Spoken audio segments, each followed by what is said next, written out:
Bom, gente, então, antes de prosseguir no estudo dos polos, vamos falar um pouquinho sobre os zeros, as raízes de uma função. Porque zeros e polos estão relacionados, como nós veremos, tá legal?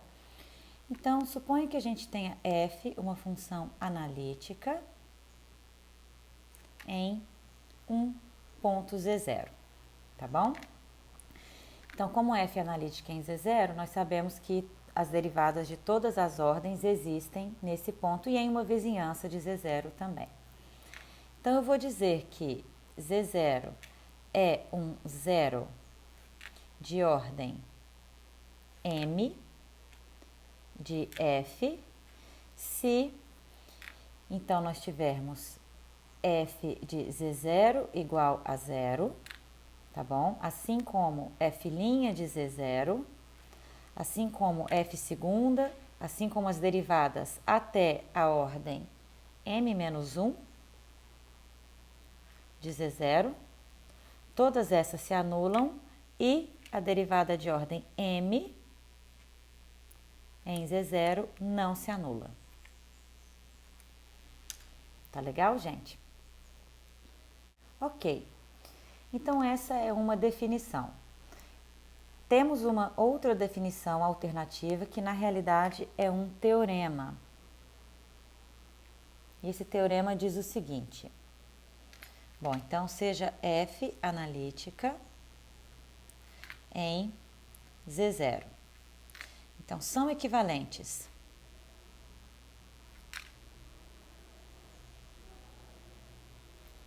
Bom, então primeiro, z0 é um zero de ordem m de f, tá?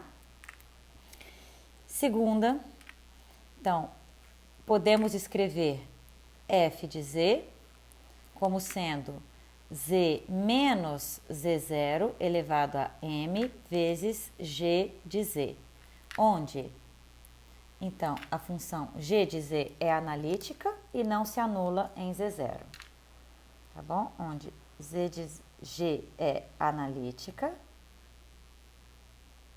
em z0 e não se anula. G de z0 é diferente de zero. Tá legal, gente? Então vejam que esse teorema é muito similar ao teorema que acabamos de ver, só que agora para zeros, né? Em vez de ser para polos. Então a demonstração desse teorema é bem simples, eu vou deixar para vocês, não vou fazer, tá legal? Essencialmente é vocês escreverem na implicação A implica B, escreverem a expansão de Taylor de f centrada em z0 e observarem que vocês podem então colocar em evidência esse fator z menos z0 elevado a m.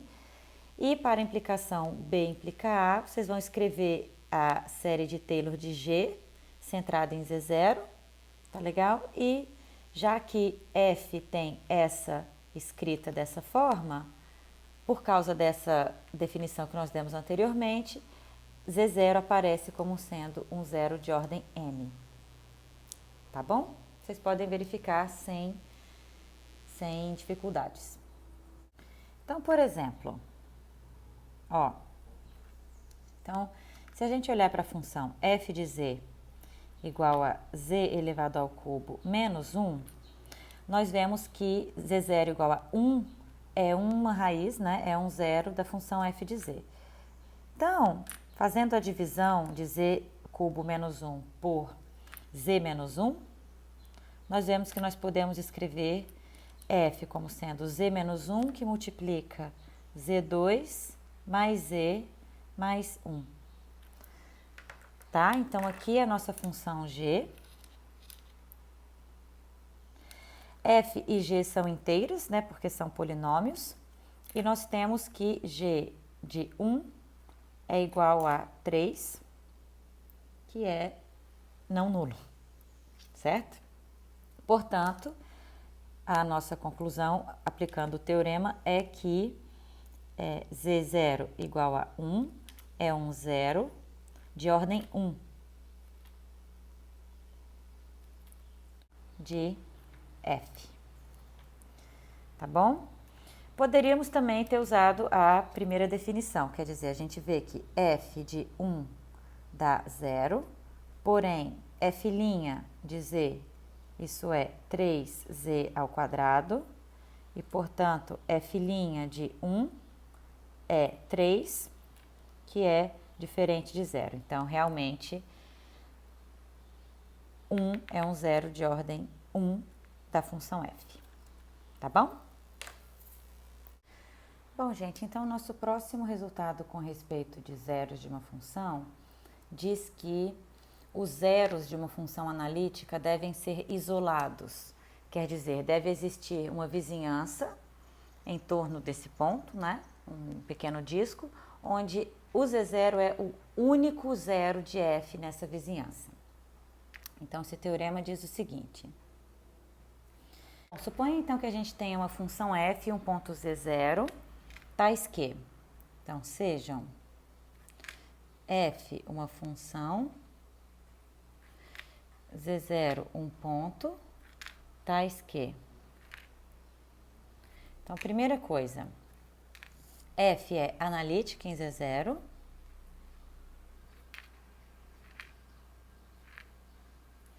Segunda coisa, f de z0 é igual a 0.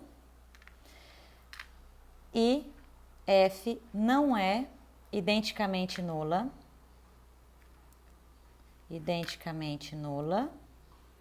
em uma vizinhança de Z0.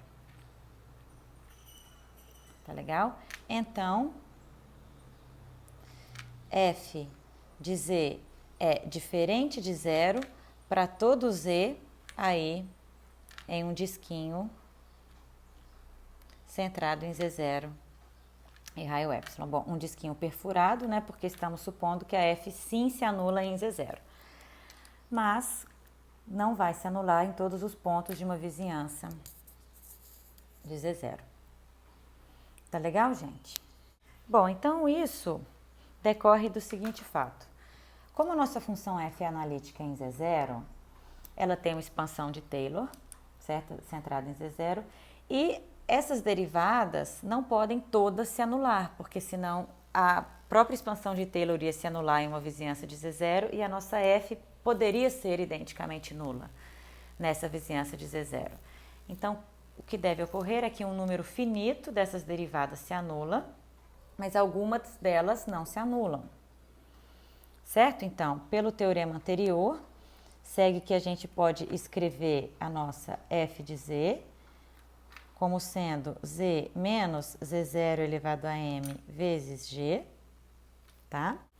Onde g é analítica e não se anula em Z0. Então, onde g é analítica e não se anula em Z0. Então, g de Z0 diferente de 0. Certo? Isso é o teorema que nós acabamos de ver. Bom, como a g é analítica em Z0, a g é contínua em Z0 e, portanto, como ela não se anula em Z0, ela não se anula em uma vizinhança de Z0. E, consequentemente, a f vai ser diferente de 0 nessa vizinhança por essa razão. Então, é isso. G analítica implica que a função g é contínua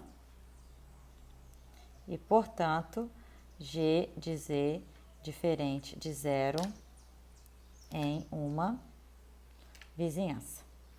Logo, f de z, que está escrita dessa forma, né? Também vai ser diferente de 0 nessa vizinhança.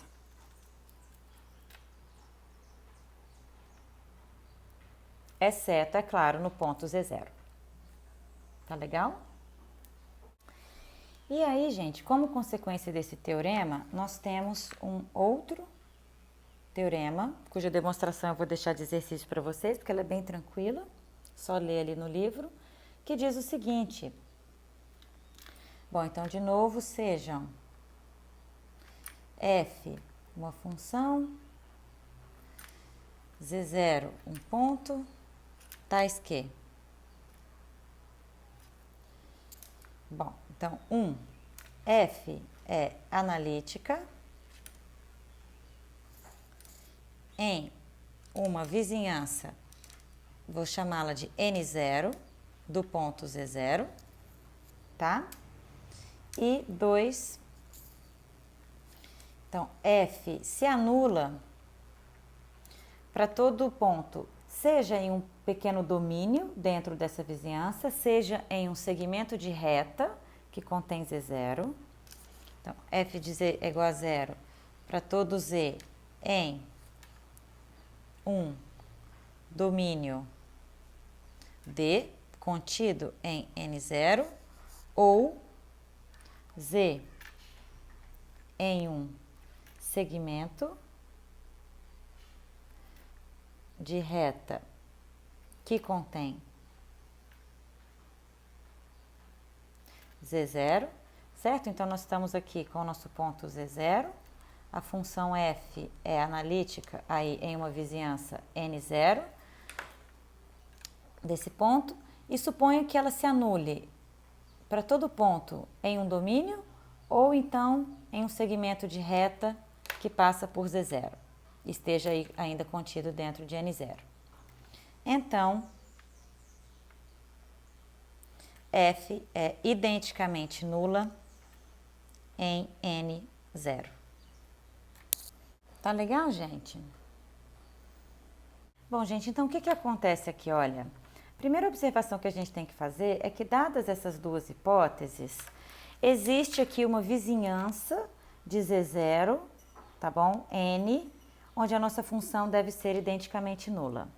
Por quê? Porque se F não se anular nessa vizinhança menor aqui, N, então não há como a F ser identicamente nula para todo Z, seja em um domínio, seja em um segmento de reta que passa por Z0, tá ok?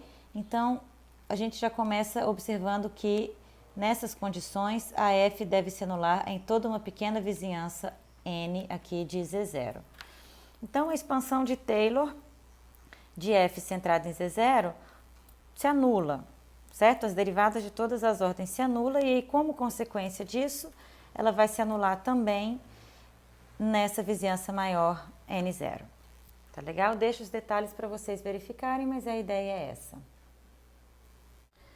Bom, gente, então, a relação entre zeros de ordem M e polos de ordem M é dada pelo nosso próximo resultado, que é o seguinte, olha.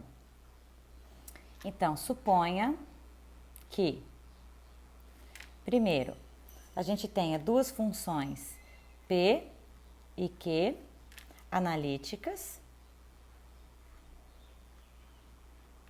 em Z0, tá legal? E segundo, então, P não se anula em Z0 e Z0 é um zero de ordem M de Q. Então, o que vocês acham que deve acontecer? Z0 é um polo de ordem M do quociente. Então, vamos lá. Então, ó, P de Z0 diferente de zero e Z0 é um zero de ordem M de Q. Então, Z0 é um polo de ordem M de P sobre Q. Tá legal, gente? E a demonstração é bem simples. Então, como Z0 é um zero de ordem M de Q, pelos teoremas anteriores, nós sabemos que Z0 é uma singularidade isolada, né? É um zero isolado de de Q. Ok. Além disso, nós podemos escrever, então, Q de Z como sendo Z menos Z0 elevado a M vezes, agora sim, uma função G de Z, onde G é analítica, né, em Z0, e não se anula. em Z0. Certo? Então, o que? P sobre Q. Isso pode ser escrito como sendo, vamos lá, ó, P sobre Z menos Z0 elevado a M vezes G de Z, ou então P de Z sobre G dividido por Z menos Z0 elevado a M. Esse quociente P sobre G é quem nós vamos chamar de φ de Z, sobre Z menos Z0 elevado a M. Portanto, φ é analítica por construção, né? φ é analítica e não se anula, porque φ de Z0, isso é P de Z0 sobre G, e G não se anula, nem P em Z0 não se anulam. Então, pelo teorema primeiro que nós vimos, nós concluímos que Z0 é um polo de ordem M do quociente P sobre Q. Tá bom, gente? Então, isso pode nos ajudar muito a determinar se uma determinada singularidade é um polo e de que ordem, como nós veremos nos próximos exemplos. Então, por exemplo, gente, vamos usar esse teorema que a gente acabou de ver para analisar a seguinte função. Então, f de z é igual a 1 sobre 1 menos cosseno z. Certo? Então, vejam que a origem é uma singularidade de f. Bom, mas que tipo de singularidade ela é? Certo? Então, vamos ver. Considere a nossa função p de z como sendo 1, então ela é inteira, né, constante, e a função q de z é 1 menos cosseno z. Então, a nossa função q de z é inteira, né, está definida em todo C. Temos que Q' de z é o que? Seno z, certo? Eu vou derivar mais uma vez. Q segunda de z é cosseno z. Então, nós temos que Q de 0, 1 menos cosseno 0 é 0. Q' de 0, que é seno 0, também é 0. Porém, Q segunda de 0 é 1. Com isso, pela definição que nós demos, nós temos que Z0 igual a 0 é um zero de ordem 2, né? Da função Q. Portanto, pelo teorema que nós acabamos de ver, nós temos que a origem é um polo de ordem 2 de f de z. Tá bom? Bom, gente, esse teorema que nós vimos agora nos dá mais uma maneira de calcular resíduos desde que a gente tenha polos simples. Então, o resultado que nós temos é o seguinte, olha. Então, sejam P e Q duas funções analíticas em um Z0, tá?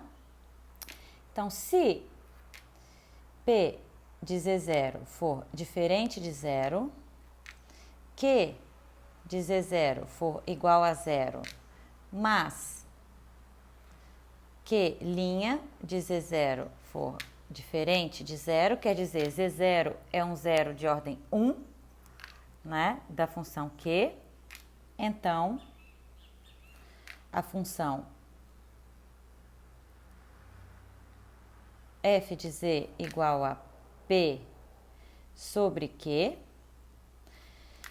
Para essa função, Z0 é um polo simples, então a função f tem um polo simples em Z0. quer dizer, um polo simples, né? Ordem 1. E o resíduo de F em Z0 vai ser P de Z0 dividido por Q' de Z0, que por hipótese Q' é diferente de zero, né? Então, é mais uma maneira de calcular o resíduo, desde que a gente tenha um polo simples. Então, por que isso acontece? Olha, vamos lá. Com essas hipóteses aqui, então nós estamos dizendo que o Z0 é um zero de ordem 1 de Q, ou seja, Q de Z é igual a Z menos Z0 vezes uma certa função G de Z, que é analítica em Z0 e não se anula. Analítica e tal que G de Z0 é diferente de zero. Então, o que nós temos? Olha, a nossa função f de z, que é P sobre Q, fica então P dividido por Z menos Z0 vezes G de Z, porém, isso é P sobre G, dividido por Z menos Z0. E esse quociente não se anula em Z0. Então, esse é quem nós chamamos de φ, né? φ de Z dividido por Z menos Z0, onde φ é analítica e não se anula. Então, como nós vimos no primeiro teorema, o resíduo de F em Z0, isso é φ de Z0, que é exatamente P, dividido por G, ambas calculadas em Z0. Agora, gente, se a gente olhar para cá, olha, se a gente olhar para cá, vamos derivar os dois lados dessa igualdade com respeito a Z0. Então, nós temos, ó, Q' de Z, com respeito a Z, perdão, não com respeito a Z0, com respeito a Z.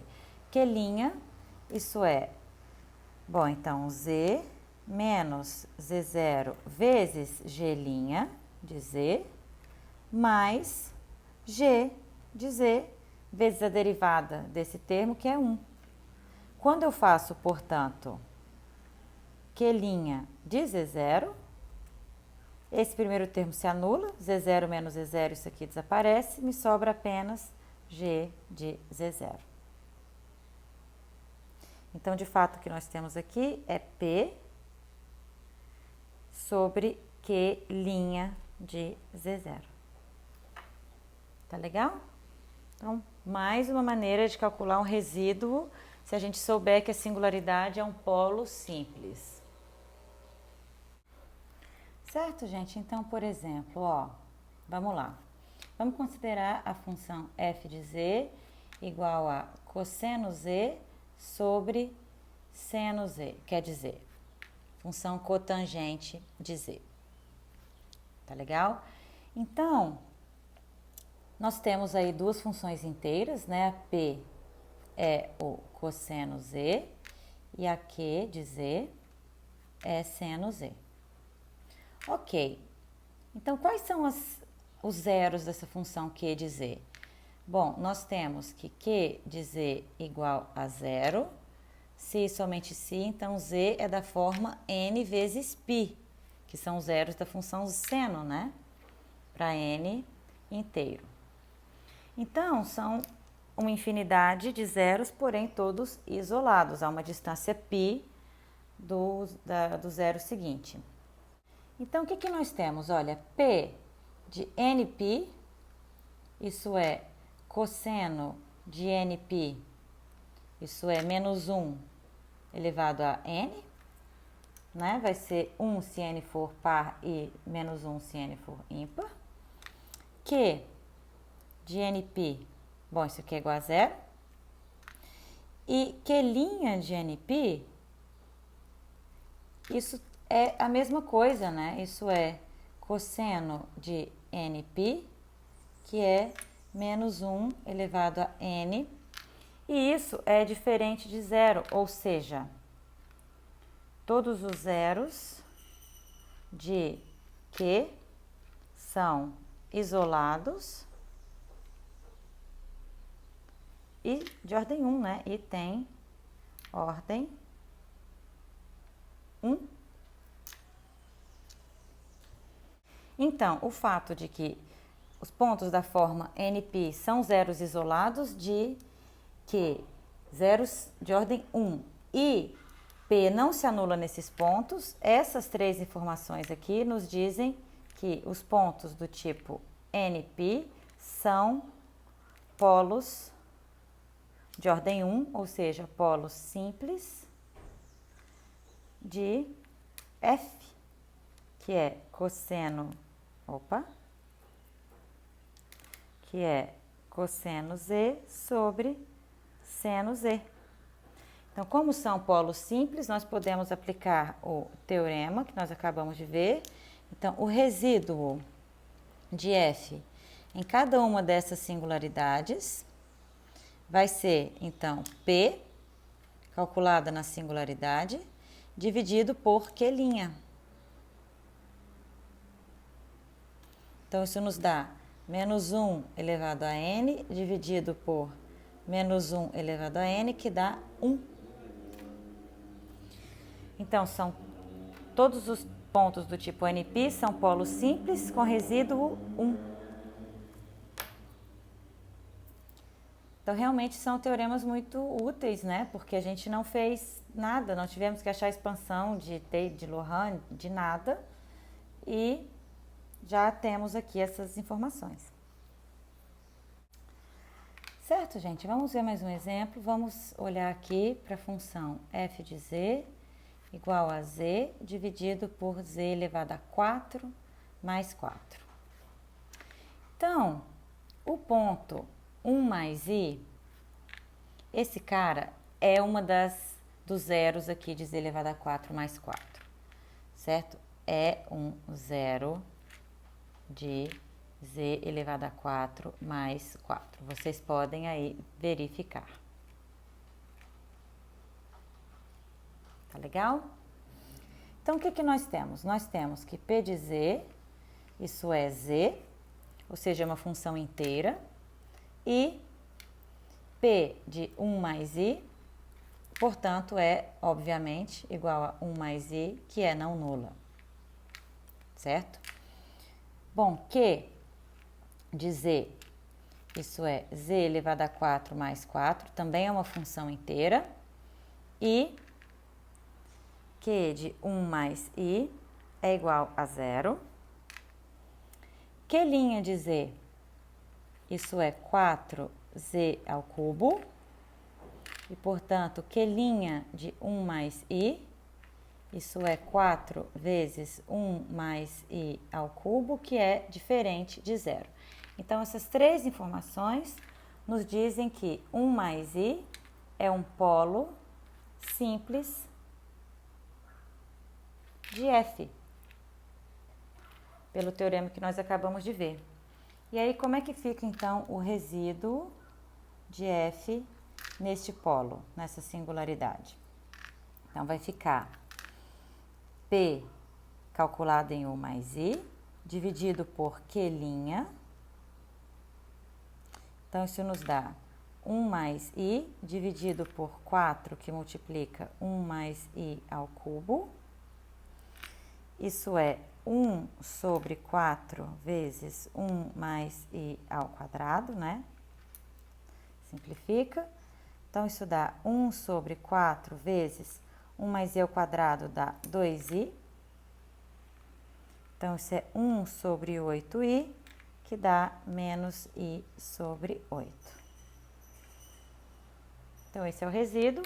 Deixo aí de exercício para vocês encontrarem os resíduos nos outros polos, que serão também polos simples dessa função. Tá legal? Então, vou colocar aqui exercício. Encontrar os resíduos